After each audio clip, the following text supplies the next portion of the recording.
Gux Roux may not be a name familiar to many football fans, but there have been few managers who have such a strong association with one club as him. His first spell at Auxerre started when the Berlin Wall was built, and when he finished his final spell at the club, Revenge of the Sith was in cinemas. In multiple spells, he took the club to success they have not seen before or since. This is a story of Gux Roux, the man who made Auxerre.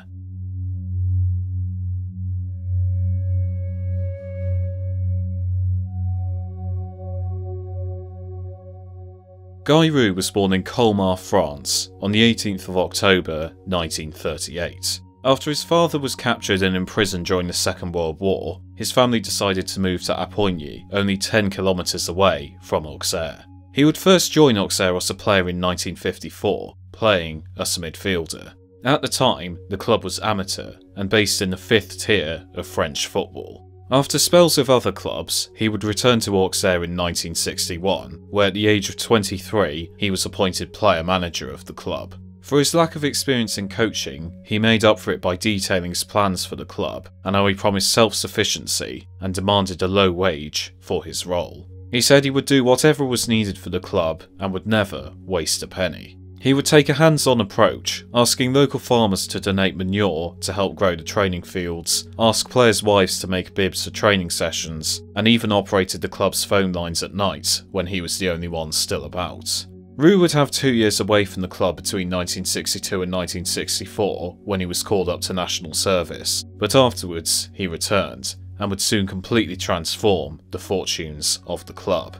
In 1970, Auxerre achieved promotion to the 3rd tier of French football and would leave the regional leagues behind for good. Their rise would continue. In 1974, they were promoted to the 2nd tier and would play professional football for the first ever time. They built their first proper training centre around this time too, which paid dividends, as in 1979 they reached their first ever Coupe de France final. Sadly, they would lose to Nantes, but things were still looking up.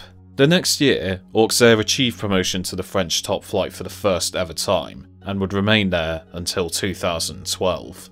Around this time, Auxerre would also open their youth academy, known as the Centre de Formation, that would end up being a key part of the club. Roux was renowned for his frugality, and emphasised the importance of developing young talent from within, rather than splashing hefty sums on players. Auxerre had rejected the opportunity to sign French international striker Olivier Royer in favour of building the academy, and it was a smart decision. The likes of Eric Cantona, Basile Boli, Rafael Guerrero and Felipe Mexes would all end up coming through the club's academy and help a once amateur club become self-sustainable. Roux played a key part in young players' development, often dragging them out of nightclubs himself, and would also constantly check the mileage on youth players' cars. Basile Boli would often sneak out of the academy at night and drive around on his moped. When Roux got word of this, Boli found his moped padlocked to railings, with Roux holding the key. Whilst he led with an iron fist, it certainly bore results.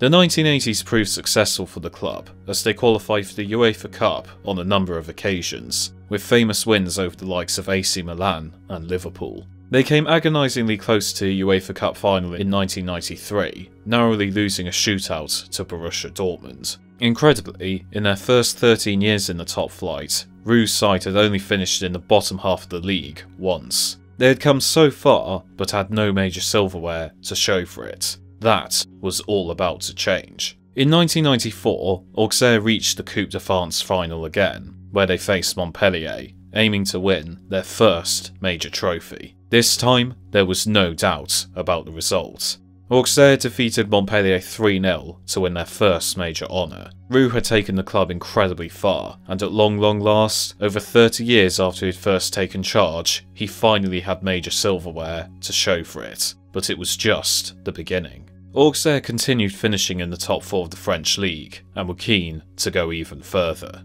In 1995, Auxerre's squad, led by Laurent Blanc, also had the likes of Taribo West and Sabri Lamouchi. They would start the season poorly, however, just above the relegation zone. However, their form soon did a 180 and they climbed up the table. With 7 games to go and in second place, Auxerre defeated league leaders PSG to go top of the league. At the same time, they were also competing again for the French Cup.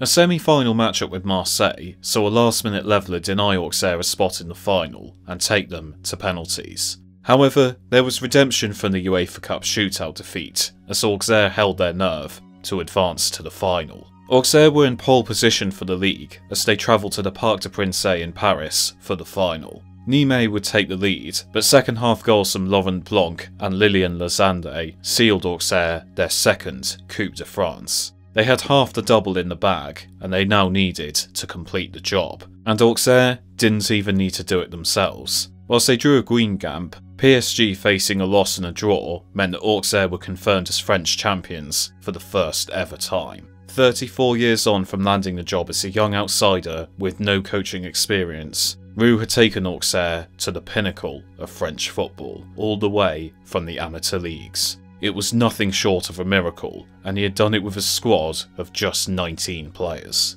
Auxerre entered the Champions League for the first time the next season, and went all the way to the quarter-finals, losing to eventual winners Borussia Dortmund. Roux would remain as manager until 2000, when he went upstairs to work as a director. This would, however, only last 12 months, before he assumed his role in the dugout once again. He would experience even more glory, winning the Coupe de France in 2003 and 2005, but after the 2005 final, he departed Auxerre, this time for good.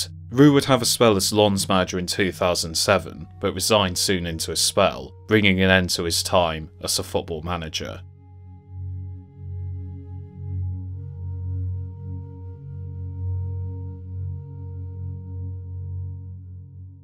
Overall at Auxerre, Roux spent a combined 44 years at the club, managing over 2,000 games, including a European record of 890 top-flight matches. Roux' transformation of Auxerre is unique. Without Guy Roux, Auxerre could well still be an amateur side that few would have heard of, and it is virtually impossible that such a transformation done without huge financial backing will ever be pulled off again. Roux was able to get out of Auxerre what he put in, with over 44 years of dedication to the club bringing phenomenal results. What Roux did with Auxerre does not get the attention it deserves, and it is without a doubt one of the most miraculous achievements in the history of the beautiful game.